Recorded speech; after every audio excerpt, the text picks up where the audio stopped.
مثال کے طور پہ میں آپ کو اب میرے ساتھ ایک واقعہ ہوا ہے کہ میں ایک صاحب کے ساتھ بیٹھا ہوا تھا. انہوں نے کہا کہ میرا ایک جاننے والا تھا, تم جو ہے وہ نہیں مانتے نا قبروں کو, اور تم قبروں پہ نہیں جاتے, اور تم جو ہے حاضری نہیں دیتے. میں نے کہا نہیں, ایسی بات نہیں, ہم بزرگوں کی بڑی عزت کرتے ہیں, لیکن ظاہر ہے ان سے مانگنا شرک ہے. انہوں نے کہا نہیں, میں تمہیں بتاتا ہوں. ہمارے محلے میں ایک لڑکا تھا, اس کو جو ہے نا وہ مرگی کے دورے پڑتے تھے, اسکیزوفرینک تھا.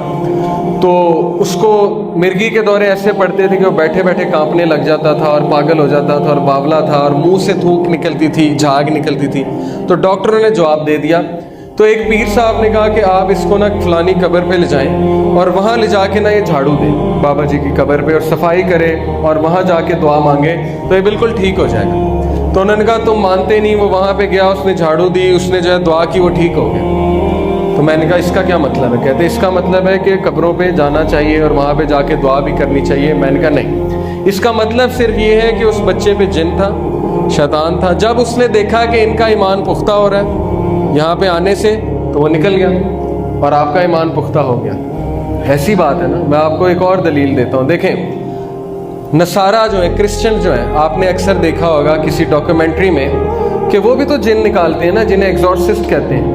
جو کرسچن پریسٹ ہیں وہ بھی تو جنات نکالتے ہیں. تو وہ جب جن کو کہتا ہے کہ عیسیٰ کے نام پہ, عیسیٰ مسیح کے نام پہ, اور مریم جو ہے ان کے نام پہ علیہ السلام, ان کے نام پہ نکل جانا, یعنی وہ خدا مانتے ہیں نا عیسیٰ کو اور مریم علیہ السلام, تو وہ واقعی نکل جاتا ہے. تو اس کا کیا مطلب ہے کہ کیا نعوذ باللہ عیسیٰ علیہ السلام جو ہے وہ خدا ہے؟ کیا اس کا یہ مطلب ہے مریم علیہ السلام جو ہے نعوذ باللہ وہ خدا ہے؟ نہیں. بلکہ جب شیطان دیکھتا ہے کہ اس کا شرک پختہ ہو رہا ہے, اس کا کام ہی کیا ہے؟ اس کا کام ہی ہے کہ انسان سے شرک کروانا. جب وہ دیکھتا ہے کہ شرک پختہ ہو رہا ہے تو وہ نکل جاتا ہے, تاکہ مزید ان کا ایمان جو ہے وہ پختہ ہو جائے. تو اتنے خطرناک حد تک یہ جاتے ہیں, اور اس طرح سے لوگوں کے عقائد خراب کرتے ہیں کہ آپ سوچ بھی نہیں سکتے.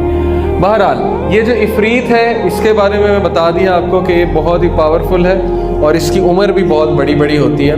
بلکہ رسول اللہ صلی اللہ علیہ وسلم کے پاس بھی ایک جن آیا تھا, اور اس نے رسول اللہ صلی اللہ علیہ وسلم کو آ کر یہ کہا کہ آپ کے بھائی آپ کو سلام کہہ رہے ہیں. اب بھائی سے مراد ہے حضرت سلیمان, یعنی اس دور کا جن. اس نے آ کے رسول اللہ صلی اللہ علیہ وسلم کو سلامی پیش کی تھی.